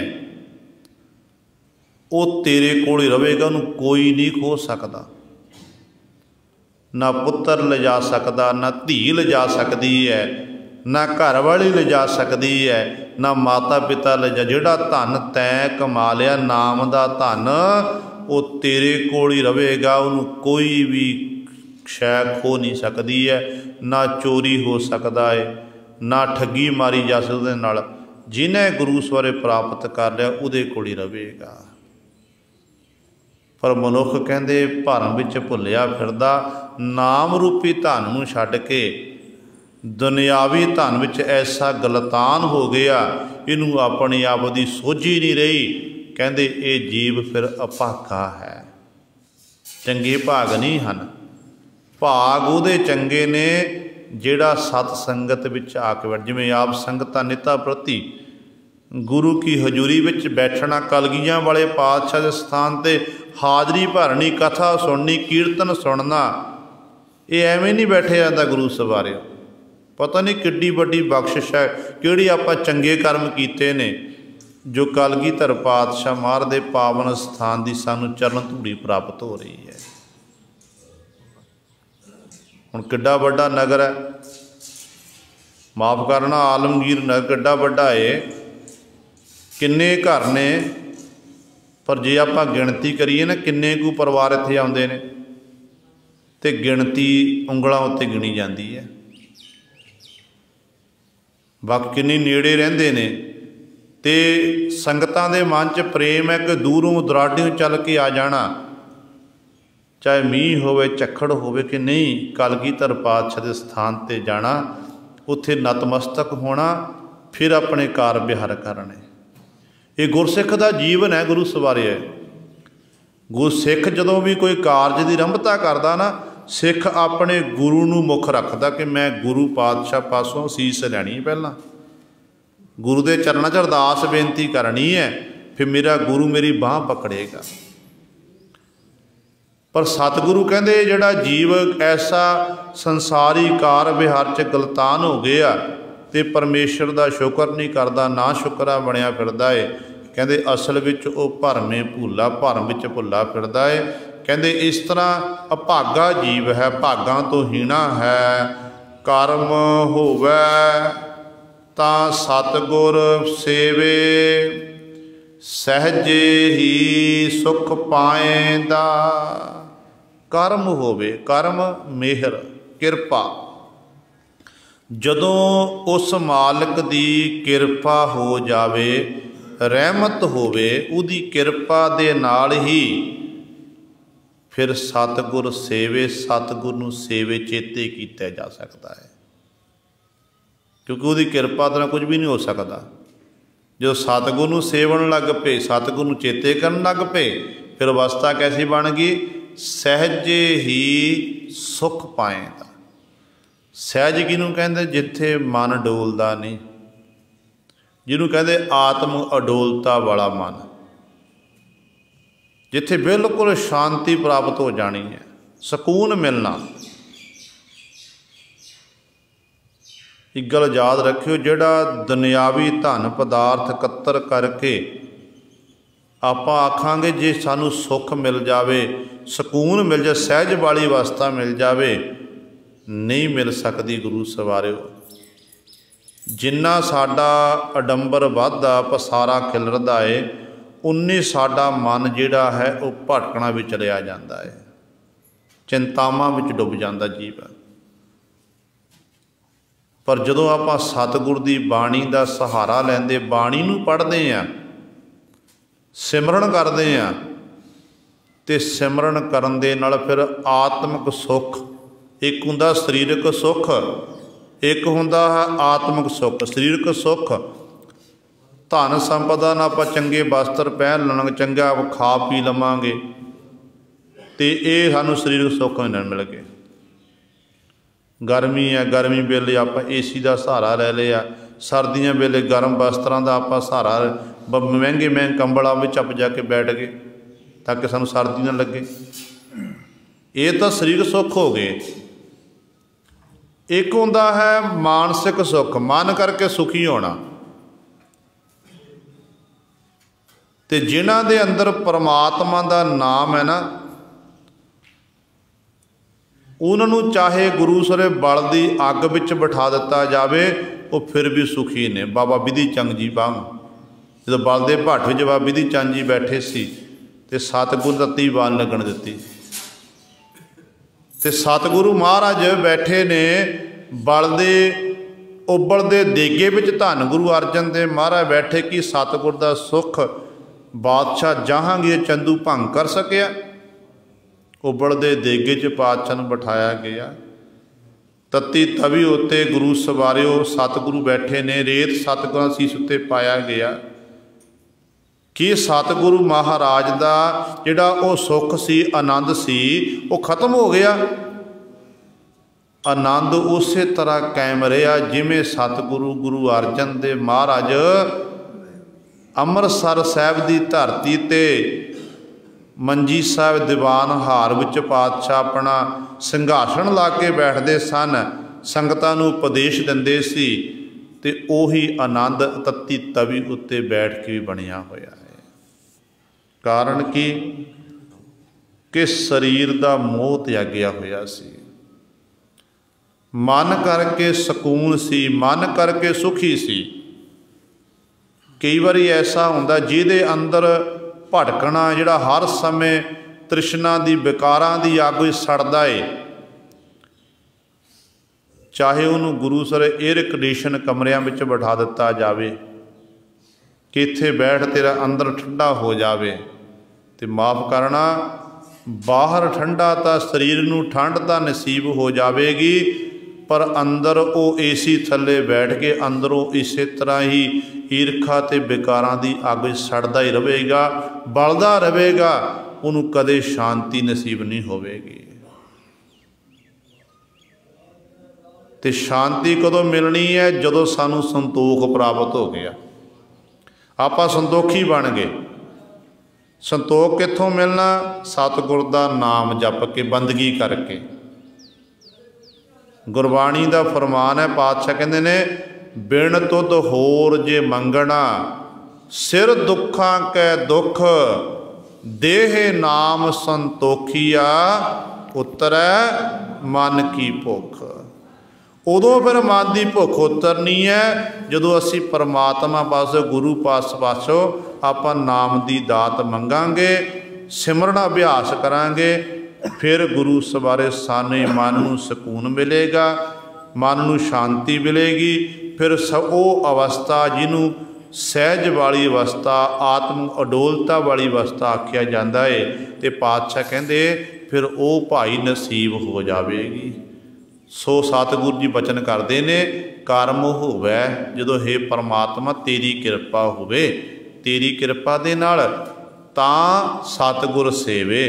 ਫਿਰ ਸਤਿਗੁਰ ਨੂੰ ਸੇਵਿਆ ਜਾਂਦਾ ਹੈ, ਸਤਿਗੁਰ ਨੂੰ ਚੇਤੇ ਕੀਤਾ ਜਾਂਦਾ ਹੈ, ਫਿਰ ਸਹਿਜੇ ਹੀ ਸੁਖ ਪਾਇੰਦਾ, ਸਹਿਜ ਵਾਲੀ ਅਵਸਥਾ ਪ੍ਰਾਪਤ ਹੋ ਜਾਂਦੀ ਹੈ। ਉਹਦੇ ਰਾਹੀਂ ਕਹਿੰਦੇ ਫਿਰ ਸੁੱਖ ਜੀ ਸਦੀਵੀ ਕਾਲ ਦਾ ਸੁੱਖ ਜੀਵ ਪਾਇੰਦਾ, ਪ੍ਰਾਪਤ ਕਰ ਲੈਂਦਾ ਹੈ। 184 ਆਪ ਉਪਾਏ, ਮਾਨਸ ਜਨਮ ਗੁਰ ਭਗਤ ਦ੍ਰਿੜਾਏ। ਦੇਖੋ ਸਤਿਗੁਰੂ ਕਿਵੇਂ ਸਾਡੇ ਸੁੱਤੇ ਮਨ ਨੂੰ ਜਗਾ ਰਹੇ ਨੇ। ਵਿਦਿਆ ਰੂਪੀ ਰਾਤ 'ਚ ਆਪਾਂ ਸੁੱਤੇ ਪਏ ਹਾਂ, ਅਤੇ ਪਾਤਸ਼ਾਹ ਕਹਿੰਦੇ ਜਾਗ। ਕਿਵੇਂ ਜਗਾਉਂਦੇ ਨੇ? ਪਾਤਸ਼ਾਹ ਜੀ ਬੜੀ ਸੁੰਦਰ ਉਦਾਹਰਣ ਦੇ ਕੇ ਸਮਝਾਉਂਦੇ ਨੇ। ਕਹਿੰਦੇ ਦੇਖ ਇਹ ਬੰਦੇ, ਇਹ ਜੀਵ, ਪਰਮਾਤਮਾ ਦੀ ਕੈਸੀ ਖੇਡ ਹੈ। ਪਰਮਾਤਮਾ ਨੇ ਸੰਸਾਰ ਨੂੰ ਸਿਰਜਿਆ, 84 ਲੱਖ ਜੂਨਾਂ ਪੈਦਾ ਕਰ ਦਿੱਤੀਆਂ। 84 ਲੱਖ ਜੀਵ ਪੈਦਾ ਕੀਤੇ।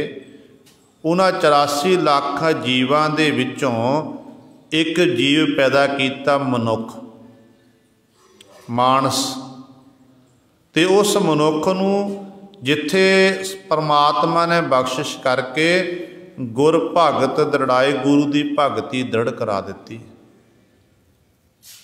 ਜਿਹੜਾ ਅਧਿਕਾਰ ਸਾਨੂੰ ਪ੍ਰਾਪਤ ਹੋਇਆ ਨਾ ਮਨੁੱਖ ਨੂੰ, ਉਹ ਕਿਸੇ ਪਸ਼ੂ ਨੂੰ ਨਹੀਂ, ਕਿਸੇ ਪੰਛੀ ਨੂੰ ਪ੍ਰਾਪਤ ਨਹੀਂ ਹੋਇਆ। ਪੰਛੀ ਚੋਗਾ ਚੁਗਦੇ ਨੇ, ਆਲਣਿਆਂ ਵਿੱਚ ਰਹਿੰਦੇ ਨੇ, ਆਲਣੇ ਤਿਆਰ ਕਰਦੇ ਨੇ, ਤੇ ਮਨੁੱਖ ਗੁਰੂ ਸਹੁਰੇ ਆਪਣੇ ਮਨਪਸੰਦ ਦਾ ਘਰ ਤਿਆਰ ਕਰਦਾ ਹੈ। ਮਨੁੱਖ 36 ਪ੍ਰਕਾਰ ਦੇ ਪਕਵਾਨ ਛਕਦਾ। ਮਨੁੱਖ ਨੂੰ ਸਭ ਤੋਂ ਵੱਡੀ ਦਾਤ ਪਰਮਾਤਮਾ ਨੇ ਸੋਚਣ ਤੇ ਸਮਝਣ ਦੀ ਸ਼ਕਤੀ ਬਖਸ਼ਿਸ਼ ਕੀਤੀ ਹੈ, ਦਿਮਾਗ ਬਖਸ਼ਿਆ ਕਿ ਇਹ ਦਿਮਾਗ ਹੀ ਤੇਰਾ ਸ਼ੈਤਾਨ, ਜੇ ਤੂੰ ਸ਼ੈਤਾਨਾਂ ਵਾਲੇ ਕੰਮ ਕਰੇਗਾ, ਇਹ ਦਿਮਾਗ ਹੀ ਤੇਰੇ, ਇਸ ਦਿਮਾਗ ਸ਼ੈਤਾਨੀ ਭਰੀ ਜਾਵੇਗੀ। ਜੇ ਇਸੇ ਦਿਮਾਗ ਨੂੰ ਚੰਗੇ ਪਾਸੇ ਲੈ ਕੇ ਜਾਵੇਗਾ, ਇਸੇ ਦਿਮਾਗ ਦੇ ਵਿੱਚੋਂ ਫਿਰ ਸ਼ੁਭ ਗੁਣ ਪੈਦਾ ਹੋ ਜਾਣਗੇ। ਤੇ ਸਤਿਗੁਰ ਜੀ ਨੇ ਮਨੁੱਖ ਉੱਤੇ ਬਖਸ਼ਿਸ਼ ਕੀਤੀ ਹੈ। ਮਨੁੱਖਾ ਦੇਹੀ ਇੱਕ ਐਸੀ ਹੈ ਜਿਹਦੇ ਵਿੱਚ ਰਹਿ ਕੇ ਮਨੁੱਖ ਉਸ ਪਰਮਾਤਮਾ ਦੀ ਇਬਾਦਤ ਕਰ ਸਕਦਾ, ਬੰਦਗੀ ਕਰ ਸਕਦਾ ਹੈ। ਹੋਰ ਕੋਈ ਢੰਗ ਤਰੀਕਾ ਨਹੀਂ ਹੈ। ਤੇ ਸਤਿਗੁਰੂ ਜੀ ਬਚਨ ਕਰਦੇ, ਗੁਰ ਸੇਵਾ ਤੇ ਭਗਤ ਕਮਾਈ, ਤਬ ਇਹ ਮਾਨਸ ਦੇਹੀ ਪਾਈ। ਇਸ ਦੇਹੀ ਕੋ ਸਿਮਰਹਿ ਦੇਵ, ਸੋ ਦੇਹੀ ਭਜ ਹਰ ਕੀ ਸੇਵ। ਭਜੋ ਗੋਬਿੰਦ ਭੂਲ ਮਤ ਜਾਹੋ, ਮਾਨਸ ਜਨਮ ਕਾ ਇਹੀ ਲਾਹੋ। ਮਨੁੱਖਾ ਜਨਮ ਦਾ ਇਹ ਲਾਹਾ ਏ। ਤੇ ਪਾਤਸ਼ਾਹ ਕਹਿੰਦੇ ਦੇਖ ਪ੍ਰਮਾਤਮਾ ਨੇ ਕੈਸੀ ਖੇਡ ਵਰਤਾਈ। 84 ਲੱਖ ਜੀਵ ਪੈਦਾ ਕਰ ਦਿੱਤੇ, ਆਪ ਪੈਦਾ ਕੀਤੇ ਨੇ। ਉਹਨਾਂ ਵਿੱਚੋਂ ਇੱਕ ਜੀਵ ਪੈਦਾ ਕੀਤਾ ਮਨੁੱਖ, ਮਾਨਸ ਜਨਮ। ਮਨੁੱਖਾ ਜਨਮ ਨੂੰ ਕਹਿੰਦੇ ਗੁਰ ਭਗਤ, ਗੁਰੂ ਦੀ ਭਗਤੀ ਵਿੱਚ ਲਾ ਦਿੱਤਾ। ਇਹ ਦ੍ਰਿੜ ਕਰਾਈ ਹੈ ਕਿ ਭਾਈ ਤੈਂ ਨਾਮ ਜਪਣਾ, ਨਾਮ ਜਪ ਕੇ ਤੇਰਾ ਜੀਵਨ ਜਿਹੜਾ ਸਫਲਾ ਹੋਣਾ ਹੈ। ਬਿਨ ਕਰਮਾ ਕਿਉਂ ਪਾਇਆ ਜਾਏ। ਪਰ ਨਾਲ ਹੀ ਪਾਤਸ਼ਾਹ ਕਹਿੰਦੇ ਨੇ ਪਰਮਾਤਮਾ ਨੇ ਮਨੁੱਖਾ ਜਨਮ ਬਖਸ਼ਿਸ਼ ਕਰਦਾ ਬੰਦਗੀ ਕਰਨ ਦੇ ਲਈ ਕਿ ਇਹ ਜੀਵ ਤੂੰ ਬੰਦਗੀ ਕਰ ਸੰਸਾਰ ਵਿੱਚ ਜਾ ਕੇ। ਪਰ ਬਿਨ ਕਰਮਾਂ, ਪਰਮਾਤਮਾ ਦੀ ਕਿਰਪਾ ਤੋਂ ਬਿਨਾਂ, ਚੰਗੇ ਕੀਤੇ ਹੋਏ ਕਰਮਾਂ ਤੋਂ ਬਿਨਾਂ ਕਿਵੇਂ ਕਹਿੰਦੇ ਉਸ ਮਾਲਕ ਨੂੰ ਪ੍ਰਾਪਤ ਕੀਤਾ ਜਾ ਸਕਦਾ? ਉਹ ਪਾਇਆ ਨਹੀਂ ਜਾ ਸਕਦਾ ਹੈ। ਜਦੋਂ ਉਸ ਮਾਲਕ ਦੀ ਕਿਰਪਾ ਹੋ ਜਾਵੇ, ਰਹਿਮਤ ਹੋ ਜਾਵੇ, ਫਿਰ ਗੁਰੂ ਸਵਾਰਿਓ ਉਸ ਮਾਲਕ ਪ੍ਰਭੂ ਨੂੰ ਪਾਇਆ ਜਾ ਸਕਦਾ ਹੈ। ਆਪੇ ਕਰੇ ਕਰਾਏ ਕਰਤਾ, ਜਿਉ ਭਾਵੈ ਤਿਵੈ ਚਲਾਏਂਦਾ। ਪਰ ਨਾਲ ਹੀ ਪਾਤਸ਼ਾਹ ਨੇ ਅੱਗੇ ਮੋਹਰ ਲਾਤੀ, ਕਹਿੰਦੇ ਜੀਵ ਦੇ ਵੱਸ ਦੀ ਗੱਲ ਨਹੀਂ ਹੈ। ਜੋ ਕੁਝ ਵੀ ਸੰਸਾਰ ਵਿੱਚ ਹੋ ਰਿਹਾ, ਪਿੱਛੇ ਹੋਇਆ, ਅੱਗੇ ਹੋਵੇਗਾ, ਕਹਿੰਦੇ ਜੀਵ ਕੁਝ ਨਹੀਂ ਕਰਦਾ, ਆਪ ਹੀ ਵਾਹਿਗੁਰੂ ਕਰਨ ਵਾਲਾ ਤੇ ਜੀਵਾਂ ਪਾਸੋਂ ਕਰਤਾ ਪੁਰਖ ਕਰਾਉਣ ਵਾਲਾ ਹੈ। ਜਿਵੇਂ ਉਸ ਮਾਲਕ ਨੂੰ ਭਾਉਂਦਾ ਹੈ, ਤਿਵੈ ਚਲਾਏਂਦਾ, ਆਪਣੇ ਹੁਕਮ ਦੇ ਵਿੱਚ ਹੀ ਹਰ ਇੱਕ ਜੀਵਾਂ ਨੂੰ ਪਰਮਾਤਮਾ ਚਲਾ ਰਿਹਾ ਹੈ। ਸਿਮਰਤ ਸ਼ਾਸਤਰ ਅੰਤ ਨ ਜਾਣੈ, ਮੂਰਖ ਅੰਧਾ ਤਤ ਨਾ ਪਛਾਣੈ। ਸਿਮਰਤ 27 ਸਿਮਰਤੀਆਂ, 18 ਇਸ ਤਰ੍ਹਾਂ ਸ਼ਾਸਤਰ ਨੇ, 18 ਪੁਰਾਣ ਹਨ, ਜਿੰਨੇ ਵੀ ਇਹ ਧਾਰਮਿਕ ਗ੍ਰੰਥ ਨੇ, ਇਹਨਾਂ ਸਾਰਿਆਂ ਦੇ ਵਿੱਚ ਤੇ ਗੁਰੂ ਸਵਾਰੇ ਉਸ ਮਾਲਕ ਦਾ ਜਸ ਲਿਖਿਆ ਹੋਇਆ। ਪਰ ਕੀ ਇਹ ਜਿਹੜੇ ਜਿੰਨੇ ਵੀ 18 ਪੁਰਾਣ 27 ਸਿਮਰਤੀਆਂ ਇਤਿਆਦਿਕ ਹਨ, ਇਹ ਉਸ ਮਾਲਕ ਦੇ ਅੰਤ ਨੂੰ ਪ੍ਰਾਪਤ ਕਰ ਗਏ ਹਨ? ਕਹਿੰਦੇ ਨਹੀਂ ਭਾਈ, ਉਸ ਮਾਲਕ ਦਾ ਅੰਤ ਨਹੀਂ ਪਾ ਸਕੇ, ਕਿਉਂਕਿ ਮੂਰਖ ਅੰਧਾ ਤਤ ਨਾ ਪਛਾਣੈ। ਜੀਵ ਮੂਰਖ ਹੈ, ਅੰਧਲਾ ਹੈ, ਨੇਤਰਾਂ ਵਿੱਚ ਭਰਮ ਦੇ ਫੋਲੇ ਪਏ ਹੋਏ ਹਨ, ਪਰਮਾਤਮਾ ਦੇ ਤਤ ਸਰੂਪ ਨੂੰ ਪਛਾਣ ਨਹੀਂ ਸਕਦਾ ਹੈ। ਆਪੇ ਕਰੇ ਕਰਾਏ ਕਰਤਾ, आपे भरम भुलाएंदा। वाहिगुरु जिहड़ा करन वाला, आप करता आह भुगता आप कारण कीया। वो जीवा पासों आप ही कर्म करा रहा है तो आप ही जिहड़े उहनूं भाउंदे नहीं हन, जीवां नूं कहंदे फिर भरम विच आप ही भुलाउंदा है, भटकणा विच लगे हुए ने। इसे तरह अपने जीवन नूं गुरु सारे वो व्यर्थ ही गवा लैंदे हन। गुरु पातशाह के चरणों च आपां अरजोई करिए, बेनती करिए कि सच्चे पातशाह किरपा करो, सानू अपने दरों करो, नाम दियां दातां बख्शिश करो, अमृत वेला अमृत बाणी नाल प्यार बख्शो, ताकि साडा लोक सुखीए परलोक सहेले। नानक हर प्रभ आपे मेले दी सतगुरु बख्शिश करनगे। होइयां भुल्लां चुकां दी खिमा। आओ अगली